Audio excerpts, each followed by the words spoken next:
Assalamualaikum warahmatullahi wabarakatuh. Perkenalkan, nama saya Galan Arda Mufti dan teman saya Putra Pratama ingin mempresentasikan studi kasus yang tentang menganalisa produksi listrik dengan metode time series. Studi kasus produksi listrik Batam. Dan juga untuk menjelaskan tentang pendahuluannya.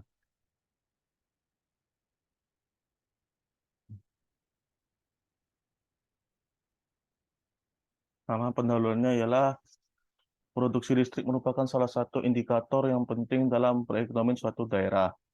Dengan mengetahui pola produksi listrik yang suatu daerah, kita dapat mengetahui kebutuhan listrik yang harus dipenuhi serta dapat melakukan perencanaan yang tepat untuk meningkatkan produksi listrik di masa yang akan datang.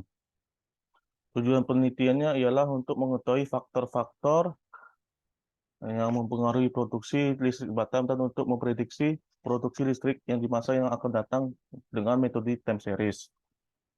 Manfaatnya yaitu dapat memberikan informasi tentang faktor yang mempengaruhi produksi listrik Batam, sehingga dapat dilakukan perencanaan yang tepat untuk meningkatkan produksi listrik yang di masa yang akan datang.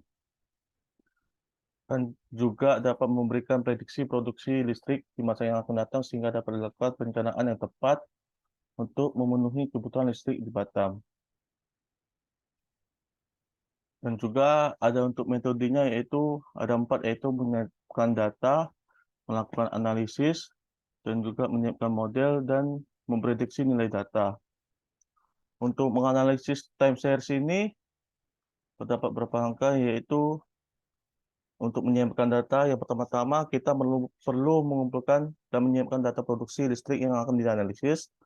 Data tersebut diambil secara berkala dalam interval waktu yang sama. Dan yang kedua, menyiapkan model.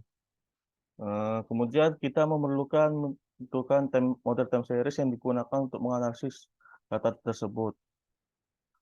Yang ketiga, untuk melakukan analisis setelah model terpilih, langkah selanjutnya itu melakukan analisis terhadap data produksi listrik dengan menggunakan model tersebut. Dan juga yang terakhir, memprediksi nilai data. Setelah model tervalidasi, kita dapat memprediksi nilai data produksi listrik di masa yang akan datang dan dengan menggunakan model tersebut. Juga ini yang data kami dapatkan dari hasil produksi listrik KWH di tahun 2020. Dan yang untuk memiliki rata-rata APDAG yaitu 250,058 dan memiliki MEA-nya yaitu 253,142. Minimalnya di min-nya 234,70 dan di maksimal 272,272. Dan ini juga tabel yang berdasarkan hasil yang sudah dapat menggunakan forecast di metode time series. Setelah dilihat, kebanyakan di time forecast ini dengan rata-rata 254 untuk di masa yang akan datang dengan mid fitnya juga. Dan ini juga trend analisisnya dengan fit dengan metode linear trend model lainnya 12, fitnya dengan trend equation 253,63 plus 0,065 xt. Selanjutnya akan dilanjutkan oleh Putra Pratama. Pada Putra Pratama, persilakan.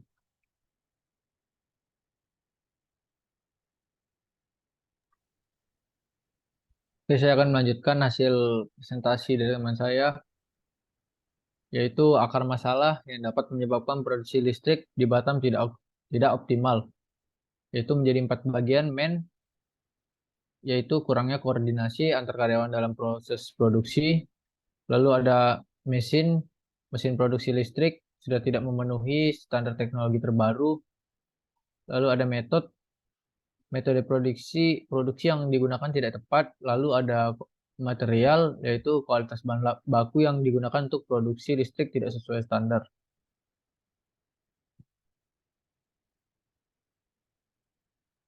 Lalu ada analisa produksi listrik di Batam menunjukkan bahwa produksi tahun 2020 bervariasi antara 234,070 kWh sampai 272,272 kWh dengan rata-rata 254,058,2 kWh dan mediannya 253,142 kWh.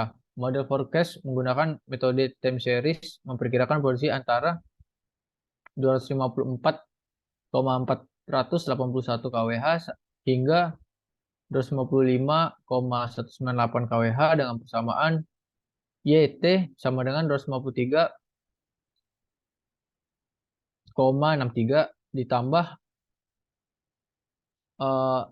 O titik O 65 XT, yaitu tingkat akurasi model diukur dengan MAP 2955, MAD 7,5799 dan MSD 94,7239. Faktor-faktor yang menyebabkan produksi tidak optimal di Batam antara lain kualitas bahan baku yang rendah, lalu proses produksi yang tidak efisien, kompetensi karyawan yang kurang, dan kondisi mesin yang tidak optimal. Upaya yang dapat dilakukan untuk mengatasi masalah tersebut ialah memperbaiki kualitas bahan baku, lalu mencari metode produksi yang lebih efisien, melakukan pelatihan dan peningkatan kompetensi karyawan, serta menjaga kondisi mesin agar optimal dengan melakukan perawatan rutin.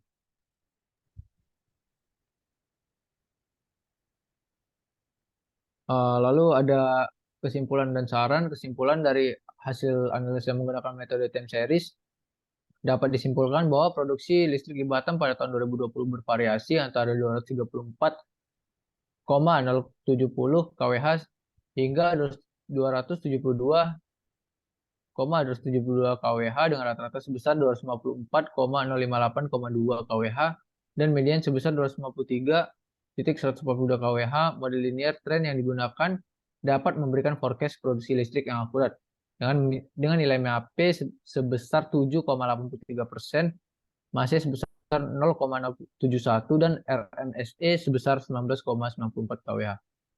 Lalu ada saran yang berdasarkan hasil analisa tersebut ialah diharapkan pemerintah dan masyarakat di Batam dapat memahami pola dan tren produksi listrik di kota tersebut, serta mengidentifikasi faktor-faktor yang mempengaruhi produksi listrik di Batam. Selain itu, diharapkan pemerintah dan masyarakat dapat mengambil tindakan yang tepat sesuai dengan kebutuhan produksi listrik di Batam. Misalnya dengan menambah pembangkit listrik atau mengoptimalkan pembangkit listrik yang sudah ada. Sekian, itu saja yang dapat kami sampaikan. Kurang dan lebihnya mohon maaf. Wabillahi taufiq wal hidayah. Wassalamualaikum warahmatullahi wabarakatuh. Waalaikumsalam warahmatullahi wabarakatuh.